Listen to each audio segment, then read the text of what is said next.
Hello അസ്സാം വലൈക്കും. ഞാൻ ഇന്ന് കാണിക്കുന്നത് ഒരു ചൂരമീൻ്റെ റെസിപ്പിയാണ് കേട്ടോ. അതിനൊരു മൺചട്ടി അടുപ്പിൽ വെച്ചിട്ടുണ്ട്.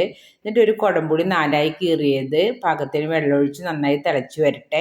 അപ്പോഴത്തേക്കും നമുക്കൊരു അരപ്പ് റെഡിയാക്കാം കേട്ടോ. അപ്പോൾ അതിനായിട്ട് ഒരു അരമുറി തേങ്ങ എടുത്തിട്ടുണ്ട്, 3 ചുവന്നുള്ളി, 1 ടീസ്പൂൺ എരിവുള്ള മുളക് പൊടി, 1/4 ടീസ്പൂൺ കാശ്മീരി ചില്ലി, 1/4 ടീസ്പൂൺ മഞ്ഞൾപ്പൊടി, 1/4 ടീസ്പൂൺ മല്ലിപ്പൊടി നന്നായി അരച്ചിട്ട് നമ്മൾ തിളച്ച് കൊണ്ടിരിക്കുന്ന ഈ കുടംപുളിയുടെ വെള്ളത്തിലേക്ക് നമ്മൾ അരപ്പ് ഒഴിച്ചു കൊടുക്കുക. ഒരു തക്കാളി, 4 പച്ചമുളക്, ഒരു ചെറിയ കഷ്ണം ഇഞ്ചി, 2 വെളുത്തുള്ളി, പാകത്തിന് ഉപ്പും വെള്ളം ഒഴിച്ചിട്ട് കറി പാകമായതിന് ശേഷം നന്നായി തിളച്ച് വരട്ടെ.